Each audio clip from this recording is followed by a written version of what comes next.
The Bitcoin, Ethereum, and Blockchain Super Conference is coming to Dallas, Texas, February 16, 17, and 18 in 2018. If you know of a better way to get the latest insider knowledge about crypto, to hear directly from the top minds in this field, to interact personally with 800 fellow crypto lovers, hodlers, investors, miners, traders, developers, and founders, then I'd like to hear about it. If you don't, then you don't want to miss out. Register today for the Bitcoin, Ethereum, and Blockchain Super Conference. Go to bitcoinsuperconference.com and register today as a super early bird to get the lowest rates on tickets and hotel rooms. That's bitcoinsuperconference.com. Welcome to Almost Here, Round the Corner Future Technology podcast with Richard Jacobs. Future technologies poised to transform our lives for better or worse are the focus of this podcast. Almost Here means these technologies are now here and starting to be used, or just around the corner, from Bitcoin to artificial intelligence, 3D printing, blockchain, virtual reality, and more. Hello, this is Richard Jacobs with Future Tech Podcast. My guest today is Prateek Aggarwal, lead data scientist at NIIT Tech. Prateek, how are you doing today? I'm doing very well. Thank you, Rich. Yeah, thanks for coming. So tell me about NIIT Tech. What do you guys do? So NIIT Tech started off as a company in the world of education back in India. So that was the early heydays starting sometime in 1980. But it made its presence in US in 2000 and basically started focusing on IT services in US. And over the last 15-20 years, it has built a very solid business base here. It focuses on infrastructure management services and generates about $250 million in revenue in US and another $150 million in India. So it's built a good practice and it's started making its foray into digital services, which is basically focused on data analytics and artificial intelligence and all kinds of very interesting tools and technologies. And I lead that effort, and it's a very exciting time for me personally also. That's great. What kind of data and AI systems are you working with? What industries for a start? Yeah.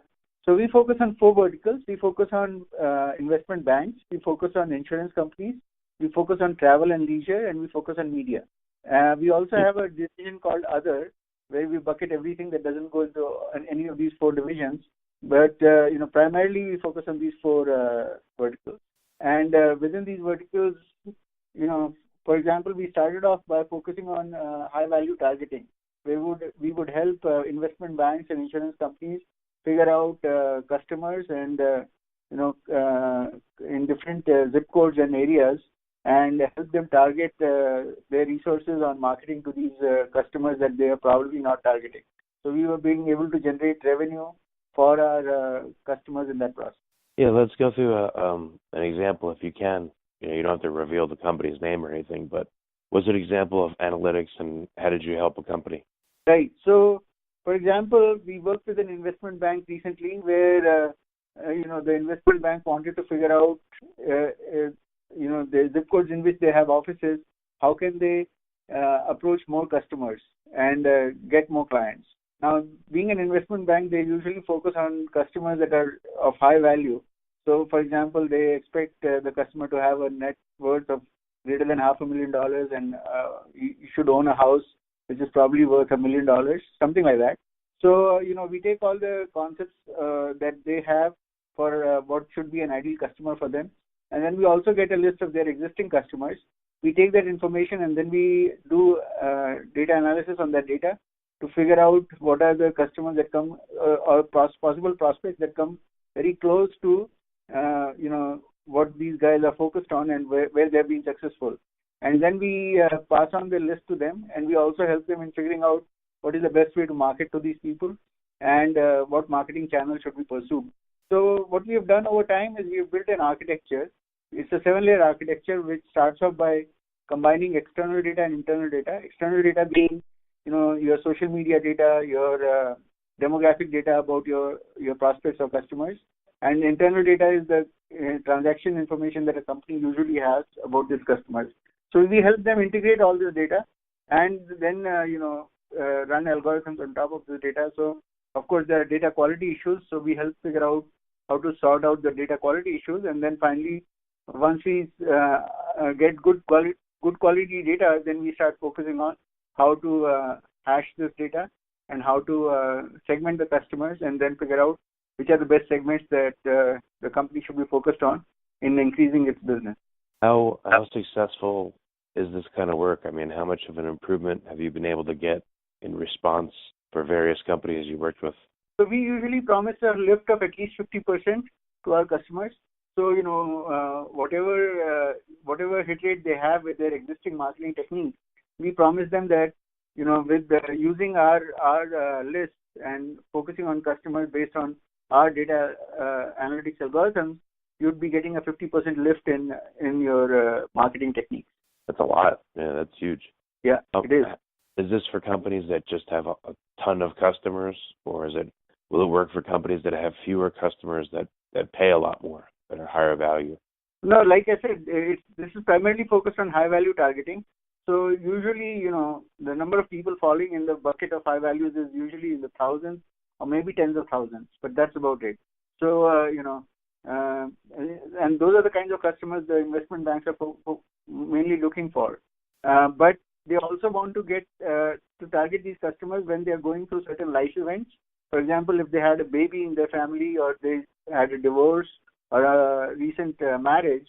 So all these events basically make people change their financial perspective, and that's the best time to target them for certain products or instruments. So we keep all that in mind, and so that helps them improve their hit rate. You're looking for golden needles and gigantic haystacks. Exactly. Customers. Exactly. That's where somebody like somebody hires a data scientist.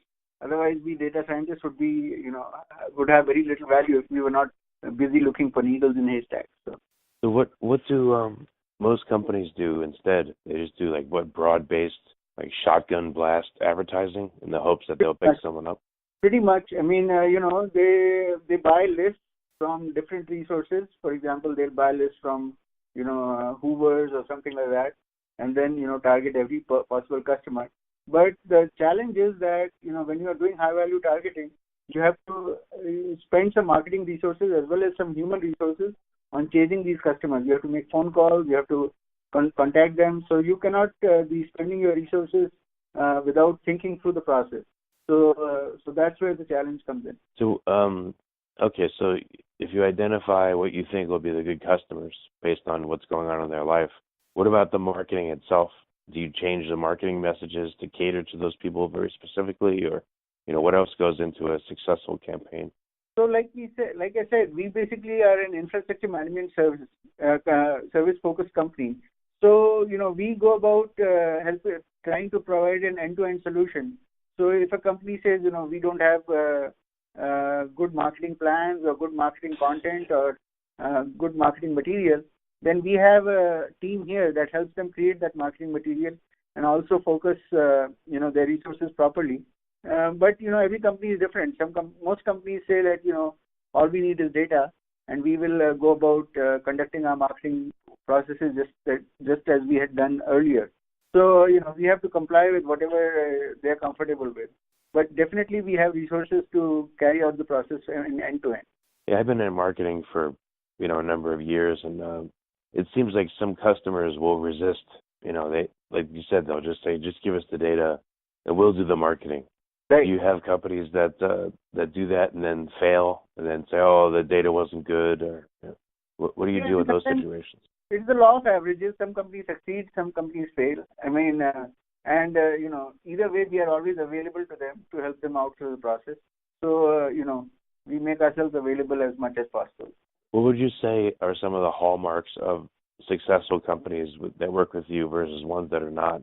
What makes it work and what makes it fail in your experience? It basically boils down to how open they are in communicating, the challenges they're facing, or, and usually that happens once they've gone through a couple of failures, they become much more open. So, the more information they share with us, the more we are able to help them out. And mind you, this is only one use case I had discussed. With different clients, we have all kinds of different use cases. We do pricing for some companies. We build route optimization for some other companies. So we do a whole bunch of things. High value targeting was one use case I wanted to bring to your attention, but there's a lot of other different use cases that we focus. So usually what happens is we go to these four verticals and we say to people, what are your immediate data analytics challenges? And then we put our minds to work and start trying to address those challenges.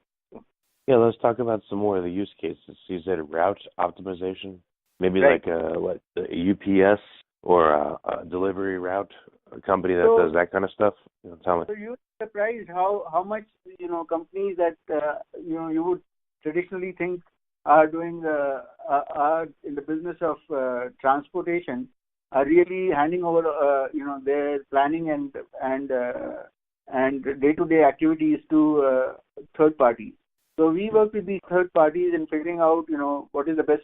So for example, there are companies that do local bus routes, and there are companies that do long routes, and then there are companies that do railway train routes. So we help companies that are doing any of these routing methods, and we consider different factors that go into figuring out what's a good route. For example, it is not just related to financials, it's also related to operational success, it's related to the employee success, it's also related to customer satisfaction, and also finding new customers. The process of route optimization is a combination of exploration and exploitation. So every day you have to basically try new things out, because trying new things out helps you acquire new customers also, and it helps you figure out the larger sphere of optimization and increase your revenue in that process.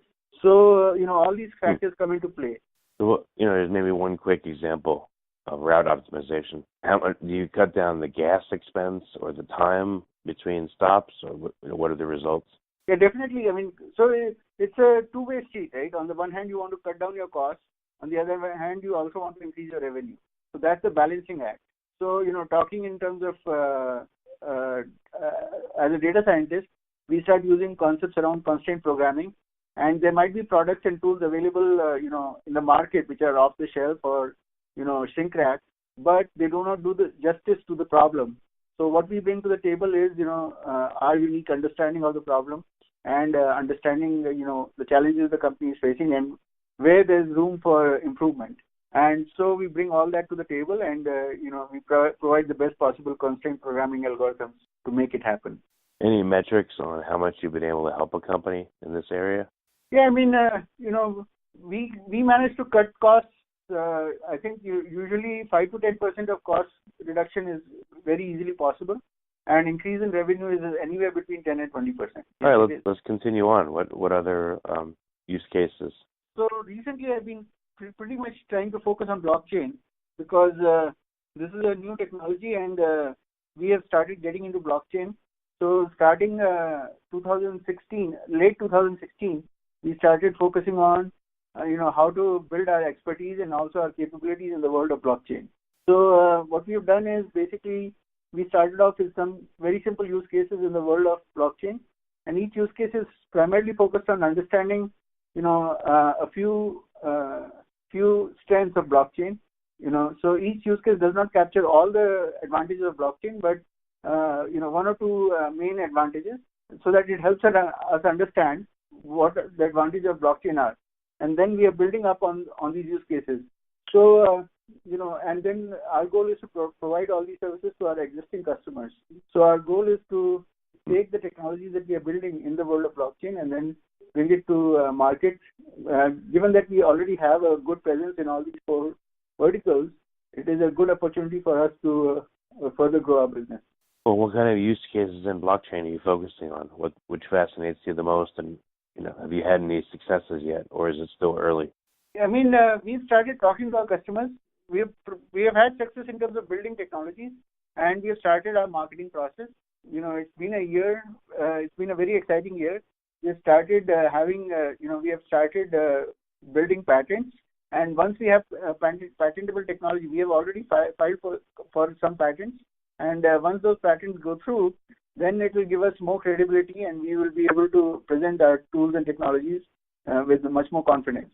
So, for example, some of the tools we have built are focused around rapid development of distributed apps in the blockchain world. So, there's a whole bunch of different technologies and tools available, but figuring out, what combination of them works and how somebody can, an engineer with very little knowledge about blockchain, how can he quickly build an application? So we've built some patents around that concept, and hopefully once we get those patents approved, we'll be able to quickly talk about those underlying concepts, and that will give us some strength and capability in the market. So do you want to help people build decentralized apps that would appear maybe in the Google or Apple App Store, but the apps would work in a decentralized way? Right. I mean, of course, getting to the mobile app world will be great, but I mean, we are starting off in the desktop world, and as we succeed in the desktop world, we start thinking about the mobile world also. So right now we are, the applications that we are focused on are a little heavy duty. For example, we are getting into audit trails and how to translate accounting, how to conduct triple entry accounting. So it's a learning experience for us also. I mean, there's a lot of literature available, but you have to try and test things out because there's very little, usually what happens is when you're building these tools, you rely a lot on Google in helping you figure out, whenever each time you stumble. But when it comes to blockchain, there's very little help available on Google. So you have to kind of rely on, trying and testing different things out. Yeah, so you talked about triple entry accounting. What is that? Let's tell listeners about it. Triple entry accounting is basically focused on, so traditional accounting has always been double entry accounting, where you take into account the debit and the credit, and you capture each record in your ledger. However, the advantage of triple entry accounting is that you have a signature attached to every transaction from the most likely the account that is getting debited. So every transaction is basically getting a signature along with it. So the advantage of that is that once you start conducting an audit, you don't really have to rely on manually doing a lot of audits. So it reduces the time and resources that need to be spent on conducting auditing. So our thinking is that once auditing, the auditing world changes and it becomes geared towards triple entry accounting, there will be at least $100 billion to be saved in the process. So we want to be very well present in that market, and also it increases the credibility of the auditing. Once the auditing is happening, in an automated fashion, you can rely much more on the results that you're getting. As we all know, the world of auditing has had its pitfalls over time, and each time the market has a big jump or a big drop, the auditing world goes crazy. So the whole idea about automating auditing is to firstly reduce cost and also increase the credibility of the auditing process. Okay, all right, makes sense. All right, so what let's move this forward. So you're able to help companies. What's some of the criteria on a company that would be able to benefit from your work?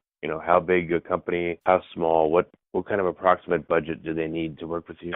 Yeah, I mean, so usually the projects that we work with are projects where we are at least generating a revenue of $1 million for ourselves.